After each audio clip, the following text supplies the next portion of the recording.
Hello students, welcome to the next animation of a circle and straight lines. And today we will discuss about the tangents and secants of a circle.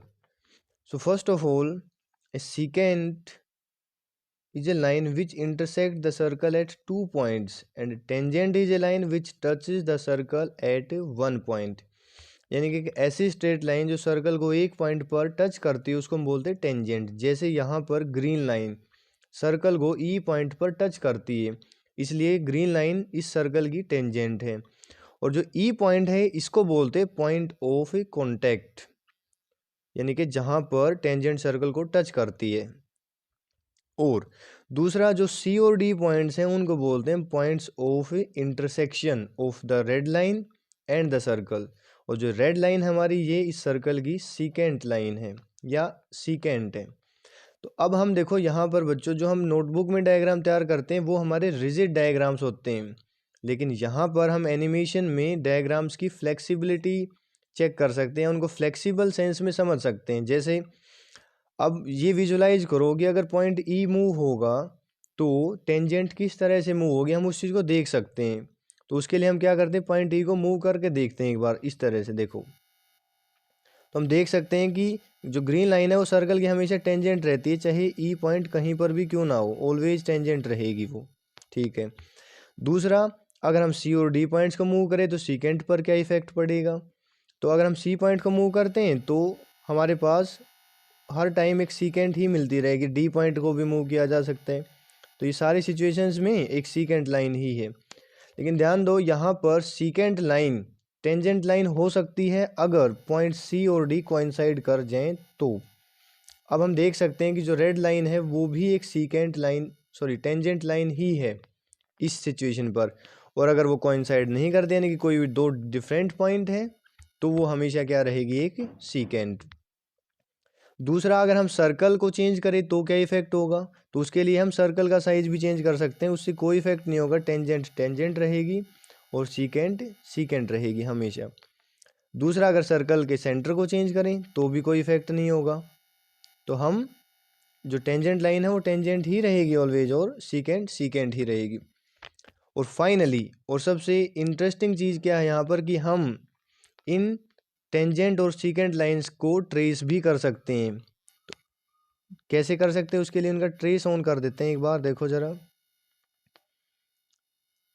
और अब जब हम इस green line को या इस point ई को move करवाएंगे तो जो टेंजेंट्स की ऑल पॉसिबल सिचुएशंस होंगी वो हमें दिखाई दे जाएंगी। किस तरह से, देखते हैं एक बार, देखो। यानी कि कुछ इस तरह से ये हमारी all possible set of tangents होगा जो हम किसी भी सर्कल के अराउंड खींच सकते हैं। क्लियर।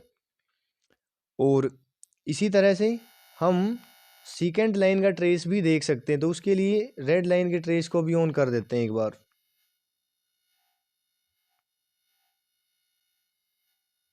और अब जब हम सीकेंट लाइन को मूव करवाएंगे तो हम उनके सीकेंट लाइन के ट्रेस को भी देख सकते हैं कुछ इस तरह से।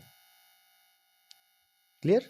तो हम देख सकते हैं कि कितने ब्यूटीफुल पैटर्न्स यहाँ पर तैयार हो रहे हैं टेंजेंट और सीकेंट की हेल्प से। और चलो अब कॉन्सेप्ट को आगे बढ़ाते हैं कि हम नेक्स्ट केस कंसिडर करते हैं कि किसी पॉइंट से सर्कल पर कितनी टेंजेंट्स खींची जा सकती हैं। और यहाँ पर उससे पहले हम देख सकते हैं कि एक सर्कल की इनफाइनेटली मैनी टेंजेंट्स ड्रॉ की जा सकती है और इनफाइनेटली मैनी सीकेंट्स ड्रॉ की जा सकती है अगर कोई एक सर्कल गिवन है तो। चलो स्टूडेंट्स, अब ये समझते हैं कि किसी एक पॉइंट से सर्कल पर कितनी टेंजेंट्स ड्रॉ की जा सकती हैं। तो उसके लिए हमारे पास तीन पॉसिबल केसेस होते हैं। सबसे पहला, कि जब पॉइंट सी सर्कल के एक्सटीरियर में लाई करता हो, जैसा कि अभी है। तो हम देख सकते हैं यहाँ पर कि इस सी पॉइंट से सर्कल पर दो टेंजेंट्स ड्रॉ की जा सकती हैं, सी डी एंड सी ई। और इन दोनों टेंजेंट्स की लेंथ 7.2 और 7 ही होगी, ये हमें यहाँ पर दिखाई दे रहा है क्लियरली। दूसरा, हम देख सकते हैं कि जो रेड कलर में हमारे पास ये दोनों है सर्कल की रेडियस, और ग्रीन हमारे पास है दोनों टेंजेंट्स। और रेडियस और टेंजेंट के बीच का एंगल हमेशा 90 डिग्री होगा, चाहे हम कहीं पर भी देख लें उसको, चाहे ई पॉइंट पर या डी पॉइंट पर। और ये हमारी 10th चैप्टर की फर्स्ट थ्योरम ही है, एक फैक्ट है ये, कि radius is always perpendicular to the tangent. अच्छा, अब अगर आप ये सोच रहे हो कि अगर पॉइंट सी को हम कहीं भी मूव करवाएं तो क्या टेंजेंट्स चेंज होंगी, या दो से ज़्यादा टेंजेंट्स होंगी या नहीं होंगी, तो उसके लिए हम इस बात को चेक कर सकते हैं। उसके लिए हम पॉइंट सी को मूव करके देखते हैं। देखो, तो हम देख सकते हैं कि पॉइंट सी कहीं पर भी मूव क्यों ना हो, टेंजेंट्स हमेशा दो ही रहेंगी, इंटीरियर में या एक्सटीरियर में कहीं भी क्यों ना हो। सॉरी, जब पॉइंट एक्सटीरियर में रहेगा तब। तो अब क्या करके देखते हैं कि सर्कल को अगर चेंज करें तो क्या इफेक्ट होगा। तो सर्कल के साइज को भी इंक्रीज करें तो उससे भी कोई फर्क नहीं होगा, टेंजेंट्स दो ही रहेंगी। सर्कल के सेंटर को चेंज करें तो उससे भी कोई फर्क नहीं पड़ेगा, उससे भी टेंजेंट्स दो ही रहेंगी। और सेकंड केस आता है कि जब पॉइंट सी सर्कल पर लाई करता हो तो कितनी टेंजेंट्स होंगी। तो उसके लिए हम क्या करते हैं, पॉइंट सी को सर्कल की तरफ अप्रोच करवाते हैं कुछ इस तरह से, और हम देख सकते हैं कि दोनों टेंजेंट्स कोइंसाइड करने की कोशिश कर रही हैं। और जैसे ही पॉइंट सी पर आएंगे हमारे पास एक ही टेंजेंट होगी कुछ इस तरह से, यानी दोनों टेंजेंट्स कोइंसाइड कर जाएंगी और हमें एक ही टेंजेंट मिलेगी। क्लियर, कुछ इस तरह से।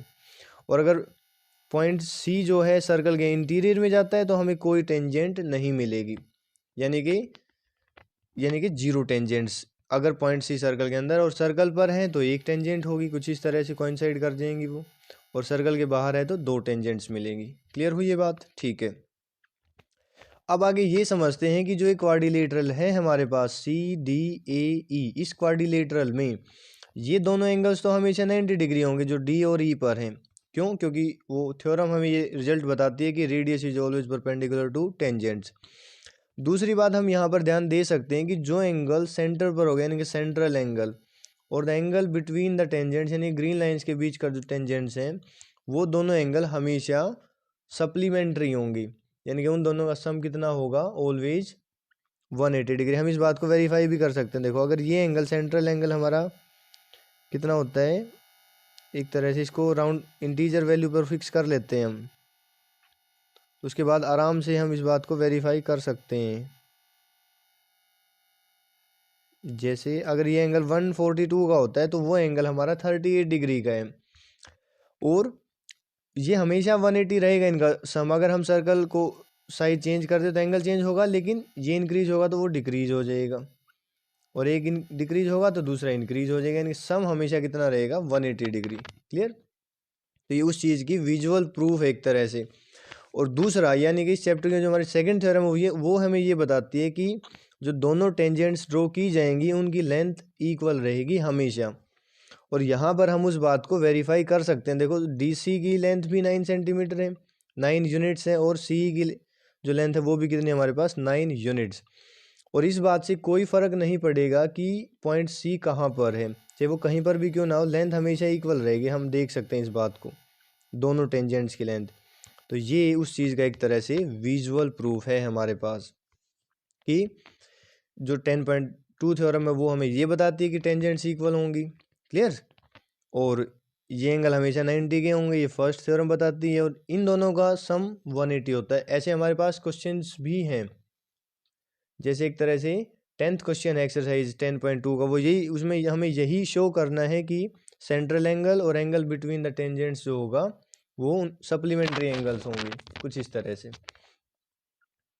क्लियर? चलो बच्चों, अब बात करते हैं क्वाड्रिलेटरल और सर्कल्स की। अब यहाँ पर अगर हम ध्यान दें तो ये जो चारों ग्रीन लाइंस हैं हमारे पास, ये इस रेड सर्कल की टेंजेंट्स हैं, और पॉइंट ई, एफ, सी और डी जो हैं वो हमारे पास पॉइंट्स ऑफ कांटेक्ट हैं ग्रीन लाइंस के सर्कल के साथ। और जो ये ब्लू क्वाड्रिलेटरल है ये एक्चुअली एक साइक्लिक क्वाड्रिलेटरल है, जो आपने 9th क्लास में भी पढ़ रखा है। क्यों? क्योंकि चारों points C D E F जो है हमारे साइक्लिक पॉइंट्स हैं, इसलिए। देखो, अब यहाँ पर अगर हम इन पॉइंट्स को मूव करवाते हैं तो ये दोनों के दोनों क्वाड्रिलेटरल्स चेंज होंगी। और लेकिन यहाँ पर फैक्ट क्या है, सबसे पहली बात तो ये समझो, यहाँ पर कुछ टर्मिनोलॉजी है उसको क्लियर करते हैं एक बार। देखो, हम यहाँ पर दो वर्ड्स होते हैं उनका यूज करते हैं, और दोनों वर्ड्स एक तरह से सर्कल के इस चैप्टर के मोस्ट इंपॉर्टेंट कीवर्ड्स है। सबसे पहला कीवर्ड है इंस्क्राइब्ड या इंस्क्राइब, और दूसरा कीवर्ड है सर्कमस्क्राइब। अब सर्कमस्क्राइब का क्या मतलब होता है कि जब कोई शेप दूसरी शेप को आउटर बाउंड्री से कवर करती हो, यानी कि उसको बाहर से घेरती हो, तो हम ये कह सकते हैं कि वो उसको सर्कमस्क्राइब कर रही है। और इंस्क्राइब का मतलब क्या होता है कि जब कोई शेप खुद किसी दूसरी शेप के अंदर घिरी हुई हो, तो हम ये कह सकते हैं कि वो शेप उसके अंदर इंस्क्राइब्ड है। जैसे हम यहाँ पर इस सिचुएशन को दो तरीके से एक्सप्लेन कर सकते हैं। सबसे पहले हम ये कह सकते हैं कि जो ब्लू क्वाड्रिलेटरल है DEFC, ये सर्कल के अंदर इंस्क्राइब्ड है, समझे। यानी कि जो blue quadrilateral is inscribed in the circle and circle is inscribed in the green quadrilateral, यानी कि GHIG इस क्वाड्रिलेटरल के अंदर सर्कल है। या सर्कमस्क्राइब की सेंस में इसको एक्सप्लेन करें तो हम ऐसे कह सकते हैं कि the circle is circumscribing the blue quadrilateral and green quadrilateral circumscribing the circle, तो उसको बाहर से घेर रहा है, इस बात का ये मतलब हुआ। और यहाँ पर ये E, F, C और D पॉइंट्स हैं, हमेशा पॉइंट्स ऑफ कॉन्टैक्ट रहेंगी। तो अगर हम इनको मूव करके देखें तो किस तरह से डायग्राम चेंज होता है वो समझते हैं एक बार। देखो, तो अगर हम सिर्फ इस पॉइंट को मूव करते हैं तो बाकी टेंजेंट्स चेंज नहीं होंगी, सिर्फ ये टेंजेंट चेंज होगी। और अगर हम C पॉइंट को चेंज करते तो ये टेंजेंट चेंज होगी। क्वाड्रिलेटरल भी चेंज हो रहा है, देखो दोनों क्वाड्रिलेटरल, ये इस टेंजेंट को चेंज करते हैं तो ये क्वाड्रिलेटरल चेंज हो रहे हैं। E पॉइंट को भी चेंज कर सकते हैं, क्लियर। लेकिन यहाँ पर आप ध्यान दो, सबसे मेन बात जो एक फैक्ट है यहाँ पर कि जो ग्रीन क्वाड्रिलेटरल है उसकी अपोजिट साइड्स का सम, एक बार अगर हम ध्यान दें तो अपोजिट साइड्स का सम कितना होगा। HG का सम है 16.2 अभी, और JI का सम है 17.6। इनका सम करके देखो एक बार कितना आएगा, 8 और 13 और यानी कि 33.8 आंसर आएगा। और इन सब का सम अपोजिट साइड यानी कि HI और G और J का सम भी करके देखो, 12.9 प्लस 20.9 कितना आ जाएगा, ये भी एग्जैक्टली उतना ही आएगा। यानी कि यहाँ पर हमारे पास एक फैक्ट होता है, एक रिजल्ट होता है कि जो ग्रीन क्वाड्रिलेटरल है जो सर्कम को सर्कमस्क्राइब करता है उसकी अपोजिट साइड्स का सम हमेशा इक्वल आता है। और ऐसा ही एक फैक्ट ब्लू जो हमारे पास क्वाड्रिलेटरल है उसके लिए भी होता है। और उसमें लेकिन क्या होता है कि उसके जो अपोजिट एंगल्स हैं उनका सम हमेशा इक्वल आता है।